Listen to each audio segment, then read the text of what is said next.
อยกมือ10 นิ้วกราบอาราธนาเอาคุณพระแก้วเจ้าทั้ง3 ประการบุญศีลบุญทานที่ท่านทั้งหลายได้กระทำบำเพ็ญมาในอดีตและจะกระทำวันนี้คุณพ่อคุณแม่คุณครูบาอาจารย์ผู้ประสิทธิ์ประสาทวิชาความรู้สิ่งศักดิ์สิทธิ์ทั้งหลายอันมีเสื้อบ้านเสื้อเมืองเสื้อวัดเสื้อวาพระสยามเทวาธิราชพระธาตุบรมธาตุดอยสุเทพและครูบาเจ้าศรีวิจัยนักบุญแห่งล้านนาไทยเป็นต้นขอเชิญชวนมาปกปักรักษาท่านผู้ฟังทุกคนที่ฟังอยู่เวลานี้เพื่อได้มีความสุขกายสุขใจเหมือนกันทุกท่านทุกคนทุกผู้ทุกคนนานแสนนานแด่เทินก่อนที่จะได้ดำเนินรายการต่อไปนี้ขอเชิญชวนมวลท่านผู้ฟังทั้งหลายประนมมือขึ้นเพื่อจะได้ไหว้พระพุทธธรรมประสงค์เพื่อเกิดความเป็นสิริมงคลกับตัวกับครอบครัวกับหน้าที่การงานการเดินทางต่อไปว่าพร้อมกันเนอะอะระหังสัมมาสัมพุทโธภควาพุทธังภควันตังอภิวาเทมิกราบสวากขาโตภควตาธัมโมธัมมังนัมมัสสามิกราบสุปฏิปันโนภควโตสาวกสังโฆสังฆังนะมามิกราบหันธัมมยังพุทธัสสะภควโตบุพพาภคณะมะกะลังกะโลมาเสนะโมตัสสะภะคะวะโตอะระหะโตสัมมาสัมพุทธัสสะนะโมตัสสะภะคะวะโตอะระหะโตสัมมาสัมพุทธัสสะนะโมตัสสะภะคะวะโตอะระหะโตสัมมาสัมพุทธัสสะพุทธังสรณังกัจฉามิธัมมังสรณังกัจฉามิสังฆังสรณังกัจฉามิตุติยัมปิพุทธังสรณังกัจฉามิ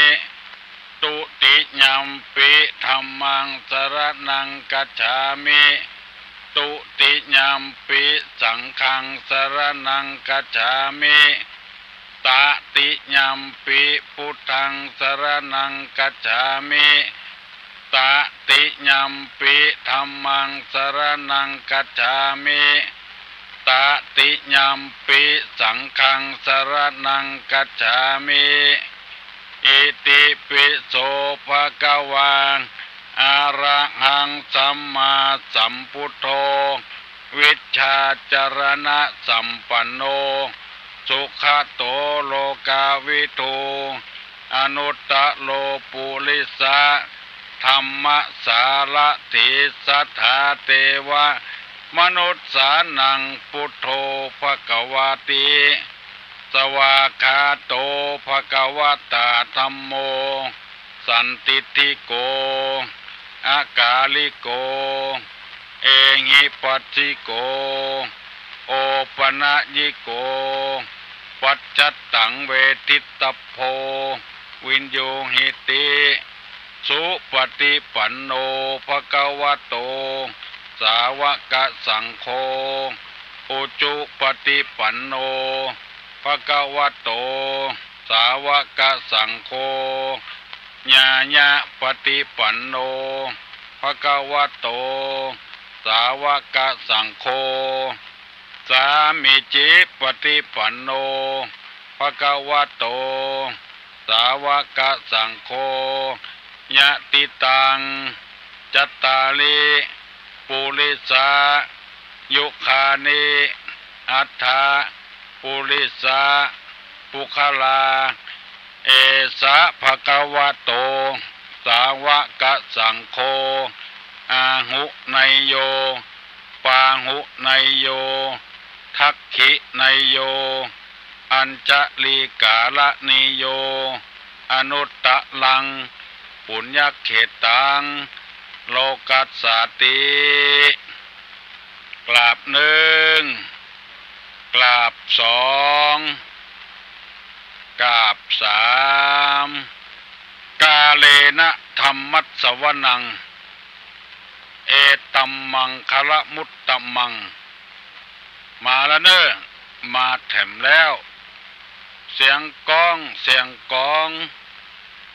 เสียงมองต่ำเข้าเสียงตุเจ้าเทศนาธรรมมาถึงบ้านมาถึงบนเฮือนมาถึงที่นอนมาถึงในสุดมาถึงในห้องครัวมาถึงในห้องน้ำมาถึงวัดมาถึงรถที่กำลังขับอยู่พวกเจ้าท่านทั้งหลายจะได้ยินเสียงนี้จากจุดปฏิบัติการ90.75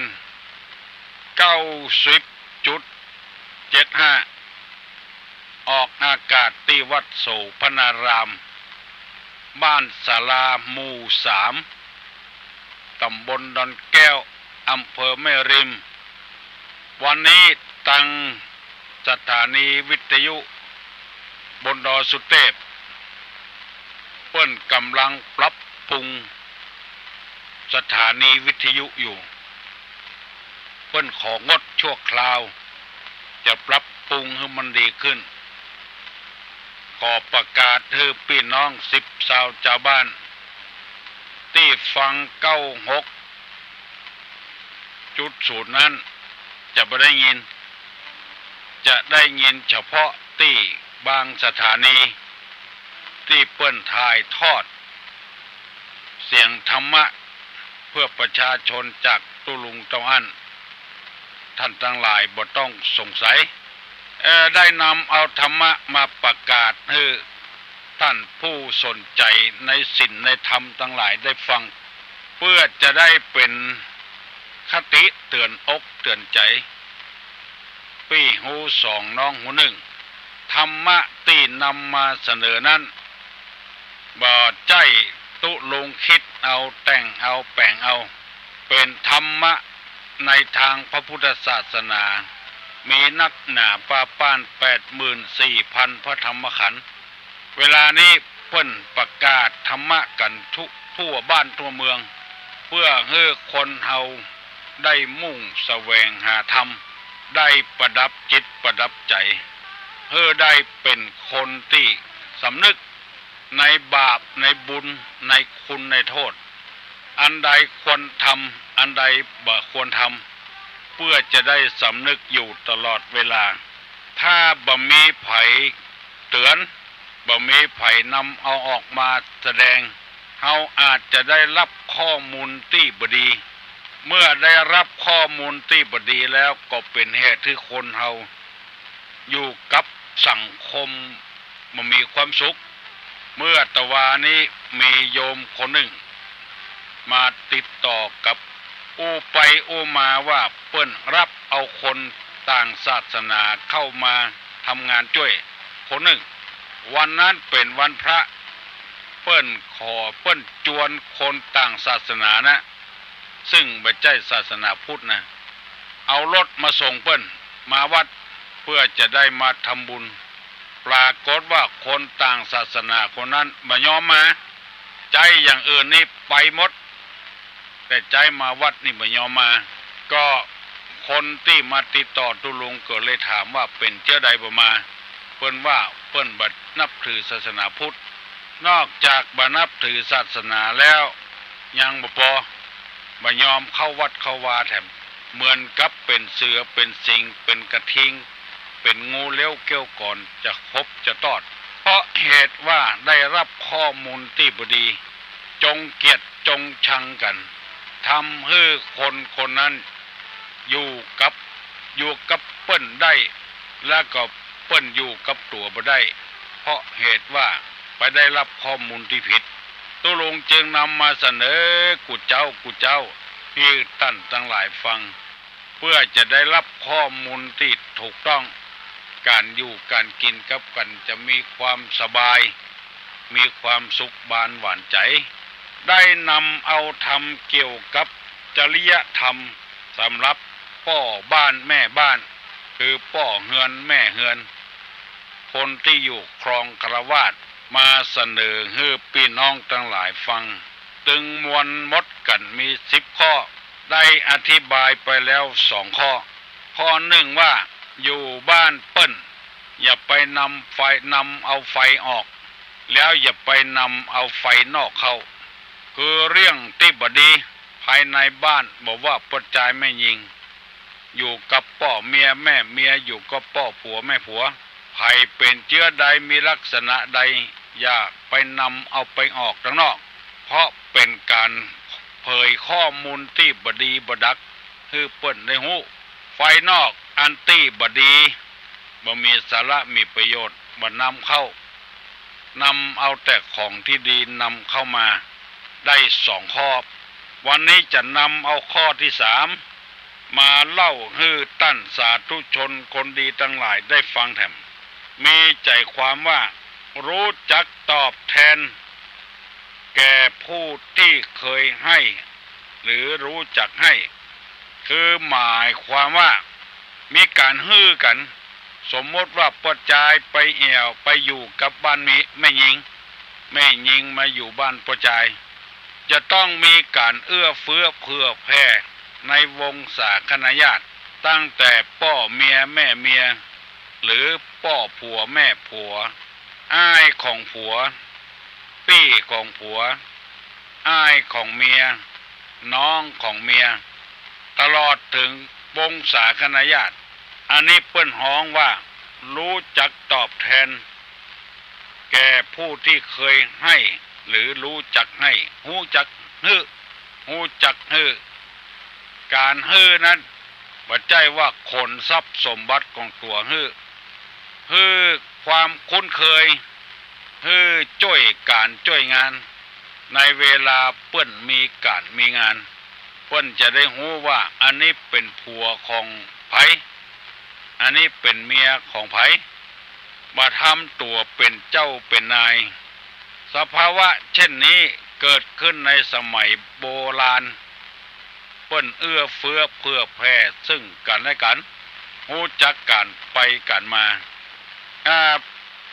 มีหลายรายเคยได้ยินเปิ้นเล่าให้ตุลุงฟังบางทีไปได้ผัวที่อื่นเปิ้นมีการมีงานทางบ้านเปิ้นไปบอกให้มา1 เก่าบางทีก็บอกเข้าบ้านสักคำมีธุระจะไปที่อื่นเอาซองยื่นให้เปิ้นบางทีก็มา1 เก่าบ้านพ่อผัวแม่ผัวบ้านพ่อเมียแม่เมียมานอนบ้านบ่ให้ความอบอุ่นกับครอบครัวนั้นพากันไปนอนโรงแรมเหียเวลาเกิดขึ้นนั้นใหม่ก็ลุกจากโรงแรมมาให้กำความติดต่อความคุ้นเคยมันบ่มีเอาเงินเอาทองเป็นใหญ่เป็นโตอันนี้เพิ่นบอกว่าคนเฮาต้องช่วยการช่วยงานกันการช่วยการช่วยงานนี่ก็เรียกว่าการให้ของกินกองใจอันนี้เอื้อเฟื้อเผื่อแผ่ซึ่งกันและกันรู้จักเปิ้นทำไอ้หยังเฮาไว้จำไว้แล้วถ้ามีโอกาสจะได้ตอบแทนเปิ้นช่วยเปิ้นเฮาได้รับความอุปการะช่วยเหลือหยังก็จะได้ช่วยเหลืออันนั้นอันนี้เปิ้นสอนให้ชุมชนสังคมในหมู่บ้านได้ช่วยเหลือกันซึ่งกันและกันเวลานี้ในภาคเหนือของเฮานี้ยังมีอยู่ช่วยกันไปช่วยกันมายังมีความเป็นพี่เป็นน้องเอื้อเฟื้อเผื่อแผ่ซึ่งกันและกันอยู่มีการมีงานจำเป็นได้หยุดได้ยัง ถ้าเฮาไปที่อื่นเอาง่ายๆอย่างไปทางกรุงเทพกรุงธานีมันจะบ่มีบ่มีการฮื้อการปันการช่วยกัน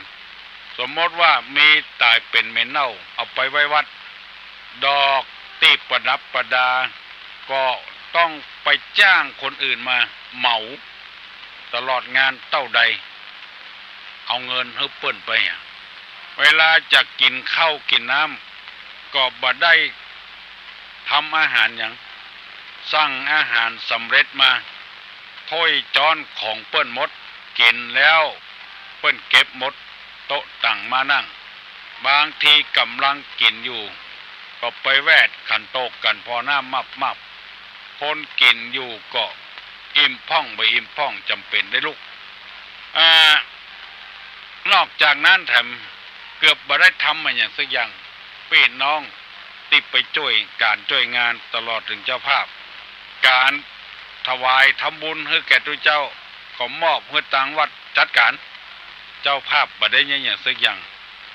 มีกระเป๋าให้แกนเตียวไปเตียวมาแน่รับซองอันนี้มันบักกินอกบักกินใจเหมือนกับเจ้าบ้านเฮา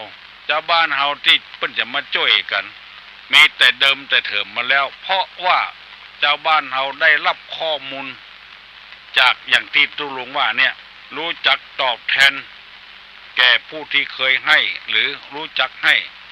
เพิ่นมีการมีงานอย่างบอกว่าขึ้นหอใหม่เฮือนใหม่บวชกาเป็กกามียับเพียเทียนกามิดน้อยอย่าอ่านกาตองเหียแลบกาเก็บดอกได้ดอกอย่างตำบ้านตำจองไปช่วยเพิ่นได้พระสุมจุ่มนมกันได้ปรึกษาหารือได้ช่วยกันอาหารการกินก็ช่วยกันตัดต้นกล้วยมาโบฟักแกงสู้จู้กันตำน้ำพริกช่วยกันกินข้าวอิ่มแล้วช่วยกันล้างถ้วยล้างจานกรรมนี้เป็นกรรมของท่านันใจเศรษฐีบอกเฮือนางวิสาขาลูกสาวของเปิ้นถ้าไปอยู่บ้านพ่อผัวแม่ผัวเฮือทำอย่างอี้เฮือตอบแทนบุญจ้อยพ่อผัวแม่ผัวตัวลงไปหันเตื้อนึกไม่ออกก็บอกชื่อว่าจะใดบ้านใดก็บอกมันมีแตะเปิ้นมาขายปีตานซื้อปีตานไว้แล้วไปกาดไปซื้อไก่เอาปีตานกับไก่เนี่ยไปฝากพ่อผัวแม่ผัวทำบ้านคำจองในลูกสะใภ้นะอันเนี้ยหิมากาขึ้นหูจักตอบแทนบุญคุณปัจจัยว่าพ่อตัวแม่ตัวอย่างเดียวพ่อผัวแม่ผัวมาบ้านมาจองกาบ่มากาปะฟักไม้ใช้เครืออันใดที่พ่อผัวแม่ผัวชอบบ้านเฮาวัดที่มักก็เอาไปส่งให้เปิ้นซื้อไปส่งให้เปิ้นแล้วครอบครัวนั้นอยู่เย็นเป็นสุขมีความสุขบานหวานใจพี่น้องทั้งหลายไผเคยเนี่ยเจออีพ่องคนใดเนี่ยเจออีได้ในตู้ลุงขอตบมือให้เกียรติเป็นอย่างมากเข้าอยู่ในข้อธรรมข้อเนี้ยจริยธรรมพ่อบ้านแม่บ้านพ่อใจก็เหมือนกันพ่อแม่เมียมีการมีงานอย่างไปช่วยไปเติมพ่อกอยจะบวชน้องกามีปอยมีลามกาบวชน้องเมียกาหรือว่าแปลงห่อย่อเฮือนกันเพิ่นไปช่วยกันสละการสละงานตัวสักวัน2 วันมาเดียวมันบ้านเฮาเมืองเฮามันจะบ่มีเป็นอย่างอี้ไปเห็นแล้วแถมกรรมหนึ่งมีพยาบาลถามตุลุงว่าป้อออกไม่ออกมันหมายความว่าจะใดก็กรรมนี้มันจะหายไปตุลุงก็โค้นมาให้ท่านทั้งหลายได้ฟังว่าป้อออกไม่ออกคำว่าป้อออกแม่ออกนี่คนแต่ก่อนเปิ้นว่าคนใดมีลูกก็จ่ายไปอยู่วัดจะบวชแต่ว่าพ่อแม่อับจนจะแต่งลูกแก้วแห่ลูกแก้วขึ้นกึดปอยกึดลามมาสามารถกึดได้มีคนใดคนหนึ่งมาขอเป็นเจ้าภาพรับเป็นพ่อออกแม่ออกขึ้น นำเอาลูกของคนที่ยากจนนั้นไปบวชเป็นเจ้าภาพอันนี้เปิ้นของว่าพ่อออกแม่ออกเพราะฉะนั้นคำว่าพ่อออกแม่ออกที่ตุลุงนำมากล่าวนั้นหมายความว่าผู้ฟังผู้คนบอกว่าหนุ่มบอกว่าแก่ผู้ชายไม่ยิงเป็นพ่อออกแม่ออกของตุลุงเป็นคนที่คล้ายๆกับบวชตุลุงเป็กตุลุงมาอุปการะซึ่งกันและกันช่วยเหลือกันอย่างอี้เขาห้องก่อพ่อออกแม่ออกเป็นต้นลูกที่เป็นพ่อออกแม่ออกเป็นบวชเป็นห้องลูกแก้วถ้าว่าเป็นตู้เจ้าอยู่ก็ขึ้นก็ลงบ้านพ่อออกแม่ออกถือว่าเป็นพ่อเป็นแม่ของตัวบางทีอยู่บ่ได้เหมือนซึกหาลาเพศออกไปเนี่ยเปิ้นมาเนี่ยนาให้พ่อออกไม่ออกกิน3 ปีก่อนครอบครัว2 ครอบครัวระวังพ่อแม่ของเนนก็ดีของตู้เจ้าก็ดีพ่อออกไม่ออกก็ดีเลยเป็นครอบครัวเดียวกันเป็นพี่เป็นน้องกันไปเป็นญาติกันไปมีการมีงานอย่างมาช่วยเหลือกันมีบ่ฟักเอาบ่ฟักมามีบ่เป้าเอาบ่เป้ามาโบะบ่เป้าผ้าบ่เป้าช่วยกันเป็นครอบเป็นครัวมีความอบอุ่นมากในสมัยตะก่อนนำมาเล่าให้พี่ให้น้องทั้งหลายฟังว่าบัดเดี๋ยวนี้จะมีก็ไม่ยิงคนใดพ้องที่กึดหาพ่อผัวแม่ผัวมีพ่อชายคนใดพ้องที่กึดหาพ่อเมียแม่เมียมันเกือบจะมีบ่มีแล้วเกือบจะหมดแล้วถ้าไผ่ได้ฟังตุลุงเล่าให้ฟังนำมาเสนอเวลานี้ขอลองปฏิบัติก่อยรอไปหาพ่อผัวพ่อแม่ผัวไปหาพ่อเมียแม่เมียเปิ้นเอากันใหม่ๆนี่แต่ก่อนนี่เปิ้นไปเนาะเอาของกินของว่าอาหารการกินข้าวตอกดอกไม้ไปเอวหาพ่อผัวแม่ผัวถ้าว่าผัวมาอยู่แต่เมียบางเตื้อก็ไปเอวหาพ่อเมียแม่เมียเพราะว่าเมียมาอยู่กับผัวเพิ่นเอาข้าวต้มขนมมาอย่างหัวเปียวเป็ดเปียวไก่พุ่นที่มันสุกอาหารการกินเอาไปเอวหาเพิ่นห้องว่าจะได้หูลืมไปเห็นละเพื่อไปเกยกันเพื่อไปหูจักอันใดเป็นน้องอันใดเป็นพี่ลองกึดใจเถอะพอออกไม่ออกมันจะมีความสุขขนาดได้หูจักว่าอันนี้เป็นเมียบ่น้อยอันนี้เป็นผัวอีล่าอย่างนี้เป็นต้นเพราะฉะนั้นกรรมนี้เป็นของกรรมโบราณแล้วรู้จักตอบแทนแก่ผู้ที่เคยให้หรือรู้จักให้ช่วยกันไปช่วยกันมาสังคมของคนทางเหนือนี่มันจะหายไปจึงขอจักเชิญชวนพี่น้องทั้งหลาย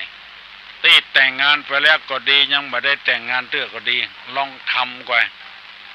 จะรู้สึกว่าครอบครัวนั้นอบอุ่นบ่เหลือว่าเอาตู้เจ้าไปเป็นตู้เจ้าวัดนี้ไปเป็นเจ้าวาดวัดปุ้นเปิ้นก็ยังสัมพันธไมตรีต่อกันดีระหว่าง2 บ้าน2 วัด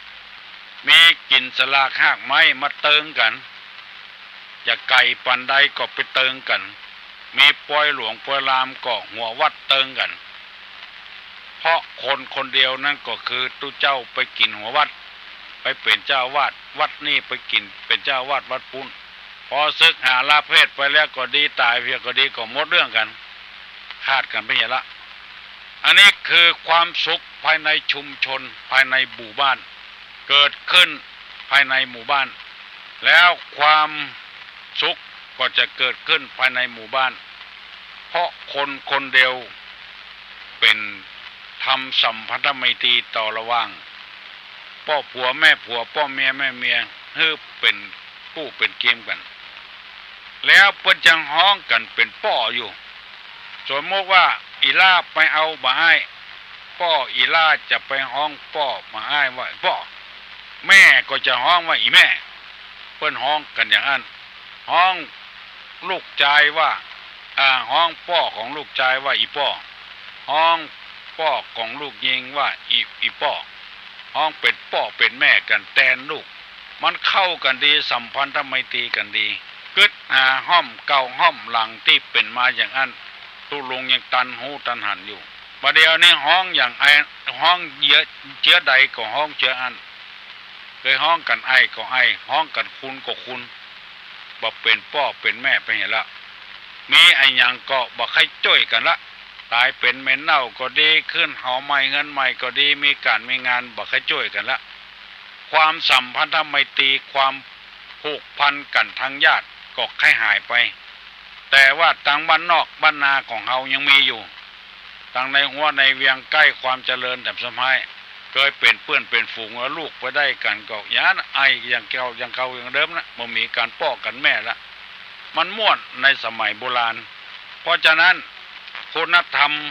จริยธรรมของผู้ที่เป็นพ่อบ้านแม่บ้านภายในอย่าไปนำออกภายนอกอย่าไปนำเข้าหูจักตอบแทน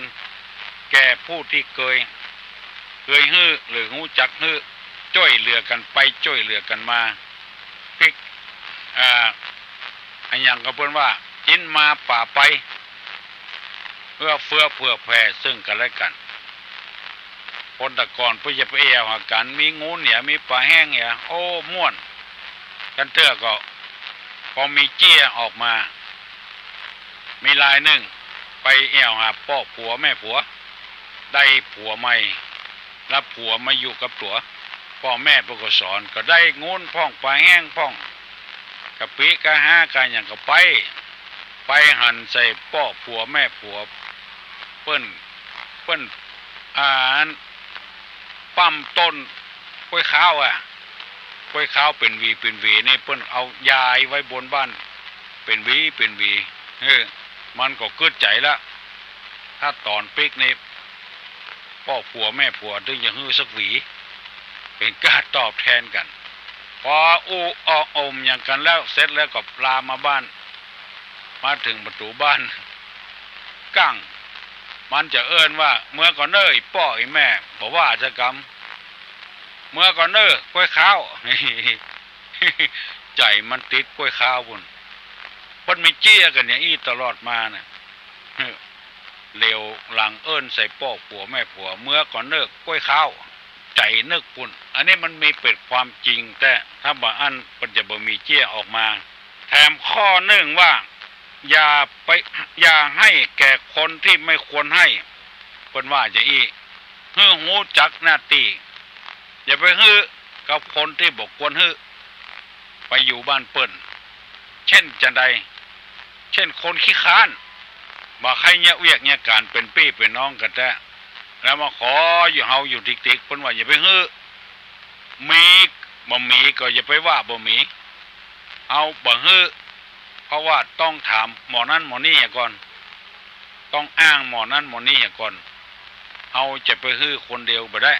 เพราะมันขี้ค้านคนที่เอาเขาไปแล้วบอกคืนมาก็จะไปฮื้อมันแถมเป็นพ่อผัวแม่ผัวพ่อเมียแม่เมียเป็นพี่ไอ้ผัวไอ้เมียก็จ้างจะไปฮื้อมันแถมซ้ำมันจะทำฮื้อคนเอาขี้ค้านต่อไปแถมนักหนาป้าป้านมันย่ามตัวด้วยมันเคยได้แล้วก็มาละเตื้อของ่ายก็มาขอติ๊กๆเนี่ยเพิ่นว่าอย่าไปฮื้อแก่คนที่บ่ควรฮื้ออันนี้คำสอนของคนโบราณคนใดที่ฮื้อเฮาก็ฮื้อคนนั้นอันใดคนที่บ่ฮื้อเฮาอย่าไปฮื้อทำให้มันถูกต้องถ้าฮื้อไปเรื่อยๆคำเดียวจะพิษจะเถียงกันเคยปรึกษาหารือกันกรรมเหล่านี้เป็นกรรมเก่ากรรมแก่มีมานานแล้วได้เป็นไปห้อยกี่10 ปี20 ปี30 ปีแล้วตุลงนำมาฟื้นเล่าให้พี่น้องทั้งหลายฟังอันนี้เป็นจริยธรรมคุณธรรมของพ่อเฮือนใหม่แม่เฮือนใหม่ที่จะไปอยู่กับบ้านพ่อเมียแม่เมียไปอยู่บ้านพ่อผัวแม่ผัวเปิ้นจะสอนลูกเปิ้นอย่างอี้ให้ขอฝากอันนี้ไว้ให้พ่อแม่ผู้คนที่กำลังจะมีลูกเขยกำลังที่จะมีลูกสะใภ้ลูกเอาไปอยู่กับเปิ้นเป็นลูกเขยของเปิ้นบ้านเฮาว่าลูกชายลูกเอาไปอยู่บ้านเปิ้นบ้านผัว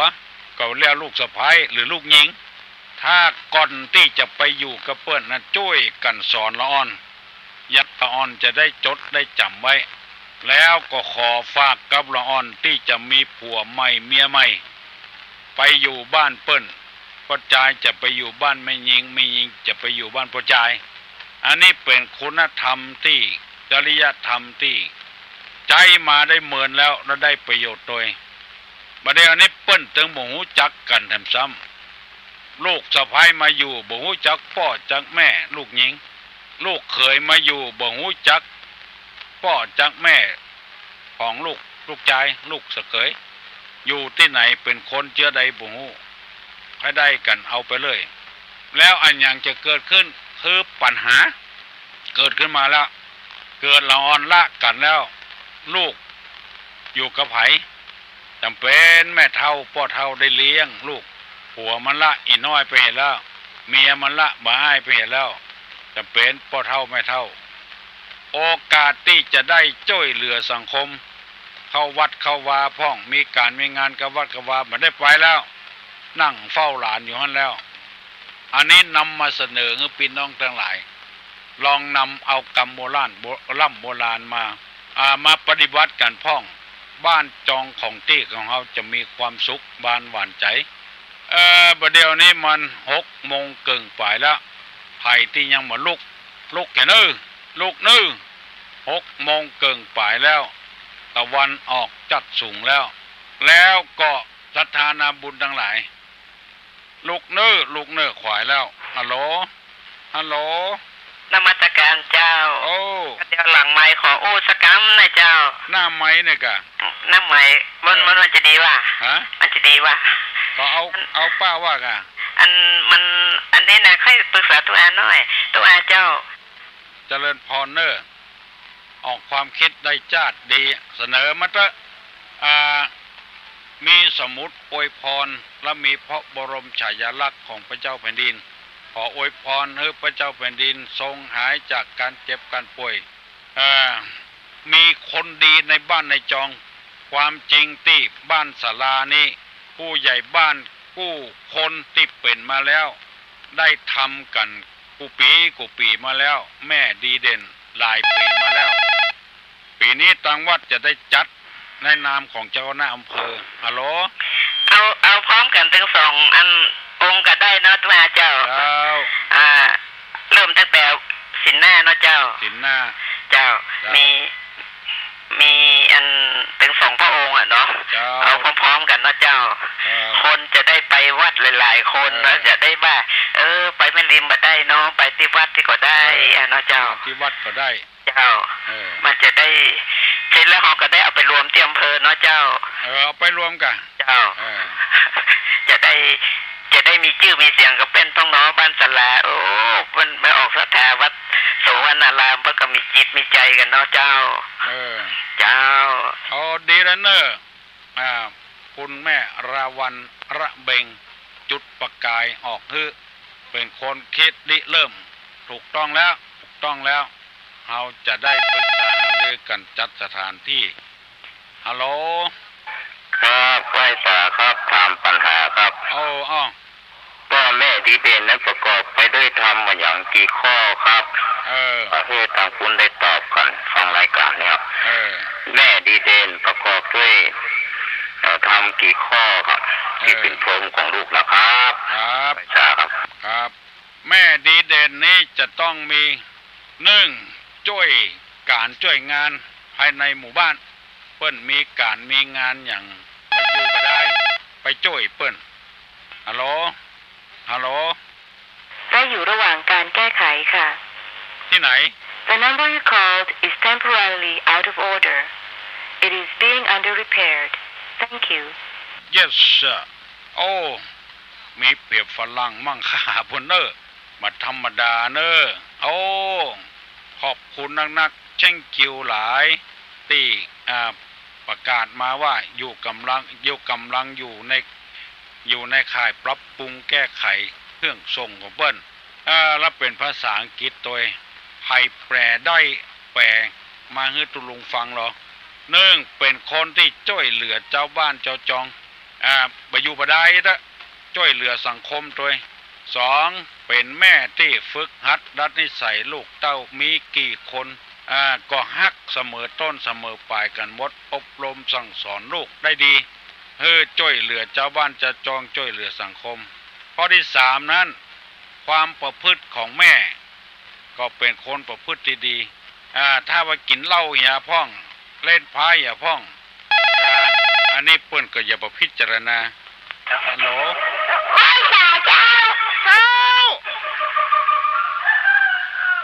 โทรลูกไหนมาโทรลูกไหนมาบอกโทรลูกจากบ้านดามาเจ้า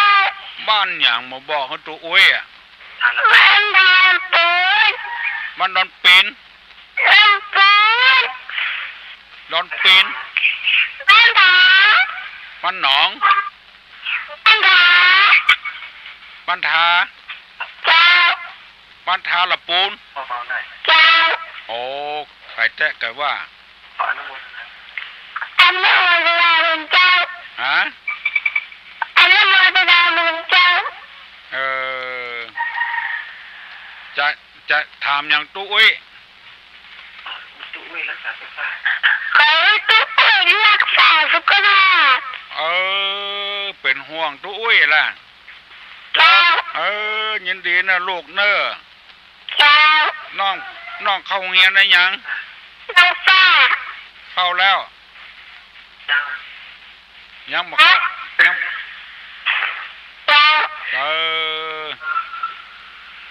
อันจะไปเหลือกับพ่อกับแม่นะลูกเนอฟังกับพ่อกับแม่ดีแล้วแถบน้อยจะได้เป็นพ่อแม่ดีเด่นนะน้องจะได้เอาเงินเนื้อเปิ้นอย่างมาน้องน่ะเล่นเกมทศกัณฐ์น่ะพ่อได้ล้านเนาะโอ้น้องชื่อหยัง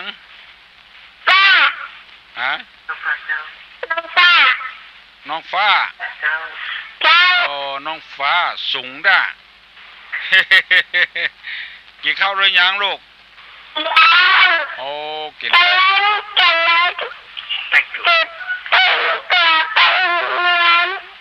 เจ้า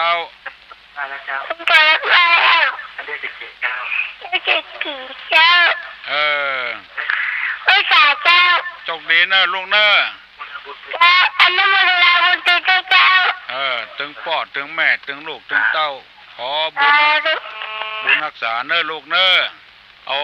เก่งแต่มีฝรั่งก็มีละอ่อนก็มี ลูกศิษย์ลูกหาของตุลุงนอกจากนั้นแล้วเลี้ยงลูกดีแล้วบ่มีโทษบ่มีตาและสังคมยอมรับจะต้องมีคนรับรองอยู่อย่างน้อยก็พ่อหลวงเป็นคนรับจะแจกเกียรติบัตรให้แม่ดีเด่นยกย่องคนใดทำความดีก็ให้เป็นคนดีในการแผนพัฒนาประเทศชาติเพื่อว่ายกย่องคนดีตีคนชั่วจะได้รู้ตัวว่าไผ่ดีไผ่ที่เขาว่าทำดีบ่ได้ดีตุลุงได้ยินมาเมินแล้วทำดีบ่ได้ดีตุลุงปีนี้จะยกย่องคนทำดีให้ได้ดีโดยที่ว่าตุลุงบอกว่าไผ่เป็นคนทำดีพ่องมันหลายบ้านหลายจองจะทำในฐานะที่เป็นเจ้าคณะอำเภอจะยกย่องแม่ดีเด่นทุกหมู่บ้านในอำเภอแม่เหล็มนี่มี90 กว่าหมู่บ้านแล้วตั้งองค์การบริหารส่วนตำบลอบต.ป้องก็ช่วยเหลือในการพิมพ์เกียรติบัตรพ่องออกหนังสือพ่องเขาจะช่วยกันเขาจะร่วมมือกันเขาบ่แตกบ่แยกกัน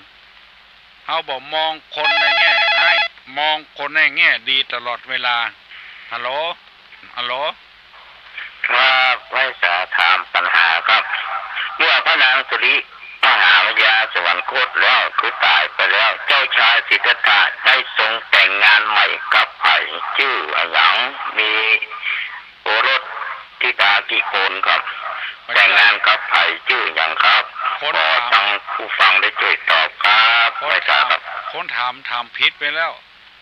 ไปเจ้าชายสิทธัตถะโลถามว่าเมื่อพระนางสิริมหายาดำรงคตไปแล้วต้องพระเจ้าสุโธทนะ เอาไผ่มาแต่งงานตัวไม่ใช่เจ้าชายสิทธัตถะถามผิดเนอะตุลุงบัดตอบเนอะข้อนี้นะเพราะว่าเจ้าชายสิทธัตถะมีโอรสองค์เดียวฮัลโหลไม่สาเจ้า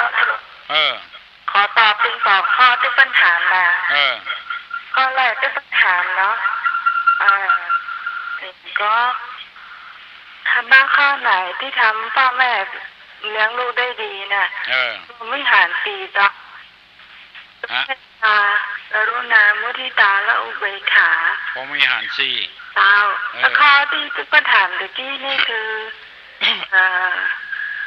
นาะเพิ่นถามว่าเจ้าชายสิทธัตถะแต่งงานกับไผเพิ่นว่าอันมันไม่ใช่เจ้าชายสิทธัตถะเนาะ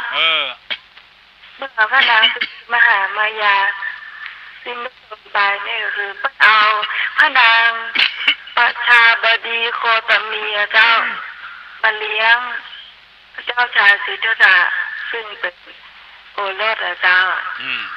ถูกต้องเจ้าตะลุงถูกต้องแล้วครับเจ้าเปิ้นว่าเจ้าชายสิทธัตถะแต่งงานกับใครเอาว่ามันมีแล้วเจ้าชายสิทธัตถะมีกับพระนางยโสธราคนเดียวเป็นว่าเปิ้นถามว่าพระเจ้าสุโธทนะอภิเษกสมรสกับใครฮัลโหลครับก็ถามที่ถูกต้องครับพระเจ้าสุโธทนะครับแล้วก็ถามว่าพระเจ้าสุโธทนะได้ทรงแต่งงานใหม่กับไผ่ต่อไปแล้วก็มีโอรสชื่ออย่างครับเอาไอ้ตอบได้ตอบเนอะปัจจัยเจ้าชายสิทธัตถะแต่งงานใหม่คือพระเจ้าสุโธทนะสนะอภิเษกสมรสกับใครแล้วมีพระราชโอรสพระธิดาพระโอรสแถมกองแล้วมีชื่อว่าอย่างพ่องฮัลโหลไว้สาครับตุลุงเจริญพรทุเจ้ากับคนครับอันนี้จากจังหวัดน่านครับตุลุงครับได้ยินบอกครับผมจังหวัดน่านทายทอดเนอะผมมีปัญหาครับมีปัญหาแล้วฮัลโหลได้ยินอันสบายดีกว่าครับตุลุงครับดีมากออกอากาศได้สบายครับวันนี้ถ่ายทอดอยู่ก่อนไอ้อย่างก็ครับตั้งน่านถ่ายทอดอยู่ก่อนถ่ายทอดครับผมอยู่ที่สถานีครับถ่ายทอดอยู่นะครับดีละครับยินดีเนอะครับเป็นทุเจ้าเนาะไอ้อย่างก็ครับเป็นทุเจ้าเนาะก็ว่าเป็นคนบ้านเป็นคนบ้านครับผมถ่ายทอดไม่ใช่ทุเจ้าครับดีแต่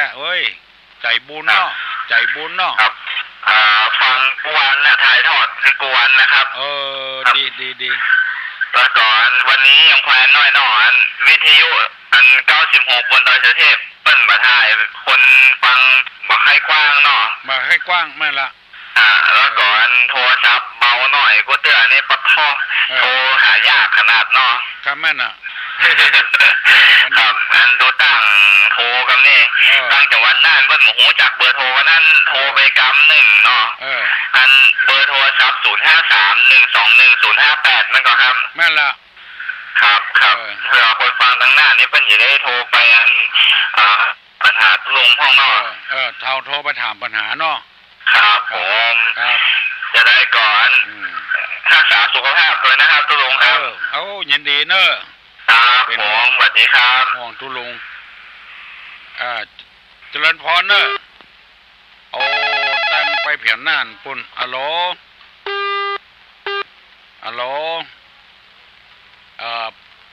รุดไปอย่างแล้วว่าแถมไม่ว่าพระเจ้าฮัลโหลไร้สาครับอันขอตอบคำถามครับอันนี้นะครับอันที่ว่าคนที่เป็นลูกของพระนางมหาประชาบดีก็คือพระเทวทัตนั่นก็ครับพระเทวทัตนั่นก็ครับมาใจนี่มาใจก็ครับมาใจไอ้ผมก็ไม่แน่ใจเพราะว่าจำมาได้ครับมาใจเทวทัตพี่ป้าอันนั้นเป็นอย่างครับเดี๋ยวพูดแป๊บนะครับนะตุลุงเนาะครับไว้สายแล้วครับเจริญพร ชื่อนันทะกับรูปนันทาเนอนันทะนี่เป็นปัจจัยรูปนันทานี่เป็นแม่หญิงหลังจากพระนางสิริมหามายาที่วงคตแล้วฮัลโหลพระนางสิริมหามายาที่วงคตแล้วเปิ้นเอาพระนางประชาบดีโคตมีมาเป็นผู้เลี้ยงฮัลโหลฮัลโหลฮัลโหลฮัลโหลเปิ้นเอาประชาบดีโคตมีน้องของพระนางสิริมหามายามาเลี้ยงเจ้าชายสิทธัตถะแล้วเอาไปเอามาในที่สุดมาก็ได้นางประชาบดีโคตมีมาเป็นพระนางของพระพุทธเจ้าเนี่ยมาเป็นมเหสีแทนเป็นคนที่สองแล้วก็ได้เกิดลูกแถมสองคนชื่อนันทะกับรูปนันทาถ้าจำไว้เนอะปอกออกไม่ออกคนผู้ฟังทั้งหลายเขาเป็นชาวพุทธฮัลโหลครับก็จะถามปัญหาครับ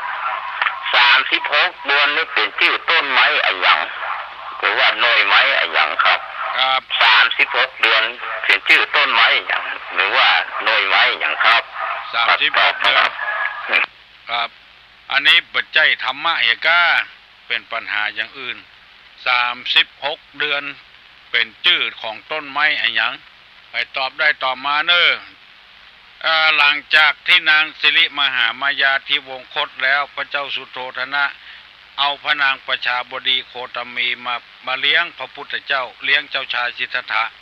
และก็ต่อมาในที่สุดมากับพระเจ้าสุโธทนะก็เลยแต่งงานกับพระนางประชาบดีโคตมีเป็นน้องเมีย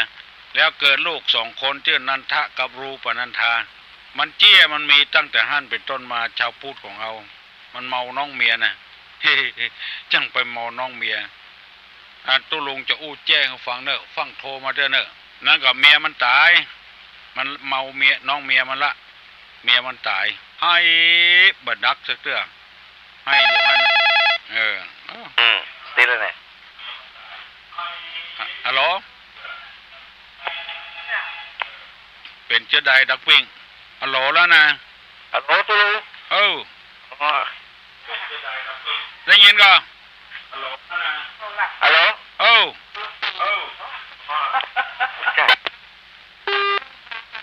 ให้หาเมียมันให้จำดักมันก็บ่ดักให้อยู่ฮะนะพ่อก็จ้างแม่ก็จ้างพี่น้องเพื่อนฝูงให้หาเมียมันไผมาจุดักก็บ่ดักก็เลยบอกให้อีล่าน้องเมียมันน่ะอีล่ามึงยังไปจุพี่ชายมึงให้ไปดักให้พ่องน้องเมียมันก็หูร้ายละว่ามันเมาอีล่ามันให้ไปย่างก็เลยไปจุมันน่ะกำลังให้อยู่อักอีล่าก็ไปปอบว่าโอ้พี่ชายเฮ้ยบัดให้หาอีปี้มันตายไปแล้วมันไปคืนมาอย่างแบบถ้าการแบ่งกันโน่อีล่าอย่างให้อย่างไรอีล่าก็ว่าโอ้เป็นอย่างพี่มันตายน้องมันมีอยู่กำไรให้อยู่อักวันพวกเพื่ออย่าเผาละดักเหี้ยนี่ลูกคนนี้ไปหาวันพวกยังเปรมกี่วันอีล่ากำลังม่วนฮัลโหลครับไว้สาถามปัญหาจากพระเจ้าพระสรุปเป็นพุทธเจ้าแล้วไปพักที่ไหนก่อนครับไปประทับที่ไหนก่อนครับขอผู้ฟังครับแต่ว่ามันผิดหัวกันกับมันเนี้ยกำลังอู้อยู่โทรศัพท์มาหาเปิ้นถามว่าหลังจากพระเจ้า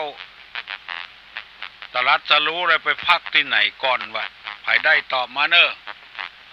อันเนี้ยแต่ว่าผิดหัวกันกับอันเนี้ยคือบ่ฮู้แต่บ่ฮู้เล่นกำลังอธิบายอยู่โอ้ถามมาอย่างแล้วเอาก่อนเนาะ7:00 นแล้วตุลุงจะย่างก่อนเนอะยกมือไหว้ปัดเนอะตุลุงจะปั่นปอนละพอเงินได้อยู่ดีมีสุขอายุมั่นขวัญยืนหิมากะขึ้นมีโชคมีลาภเหมือนกันกุคนสัพพิติโยวิวัจจันตุสัพพะโรโควินัสตุมาเต ภวะตวนตรายโยสุขีที่คายุโกภวะอภิวา